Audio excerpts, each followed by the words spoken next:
এলিগেন্সে সকল দর্শক বন্ধুদের জানাই এই চ্যানেলে সাদর আমন্ত্রণ। আজকে আমি নারকেল ভাজা রেসিপিটি আপনাদের সাথে শেয়ার করে নেব। নারকেল ভাজা করার জন্য প্রথমে একটি নারকেলের খোসা ছাড়িয়ে পরিষ্কার করে ফাটিয়ে নিচ্ছি। নারকেলটা একটুও জল নেই, আর তার বদলে আছে একটা বড় ফোফড়া খেতে কিন্তু বেশ লাগে। আপনাদের কেমন লাগে জানাবেন কিন্তু। ফোফড়াটাকে বের করে নিয়ে দায়ের সাহায্যে নারকেলগুলি মালাই থেকে তুলে নিচ্ছি। সব নারকেল তোলার পর নারকেলের তলার দিকে যে শক্ত আবরণটি থাকে সেটা ছাড়িয়ে নেব, আর তার সাথে প্রায় সমান করে টুকরো করে নিচ্ছি। এই যে সব নারকেলগুলি খোসা ছাড়িয়ে টুকরো করে কেটে নেওয়া হয়ে গিয়েছে।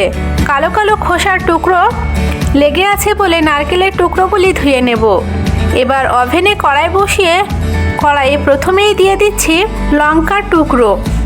এবার দিয়ে দিলাম সরষের তেল। তেলটা ভালোভাবে গরম হয়ে গেলে নারকেলের টুকরোগুলি তেলে ছেড়ে দিচ্ছি।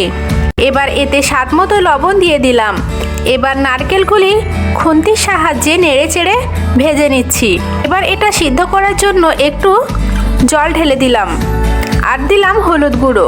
হলুদটাকে মিশিয়ে নিয়ে কিছুক্ষণ ঢেকে দিচ্ছি সিদ্ধ হবার জন্য। মিনিট 5 পর ঢাকনা সরিয়ে জলটা শুকিয়ে গেলে বেশ বাদামি করে ভেজে নেব। দেখুন নারকেলগুলো থেকে কেমন তেল বেরিয়েছে। আর ভাবছেন তো ওই কালো কালোগুলো কি? আসলে ওগুলো নারকেলেরই অংশ।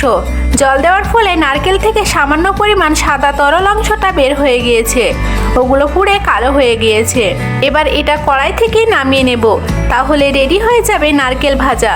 একবার বানিয়ে খেয়ে দেখবেন, দারুণ লাগবে। আজ এখানেই বিদায় নিচ্ছি। সবাই ভালো থাকুন, সুস্থ থাকুন। ধন্যবাদ।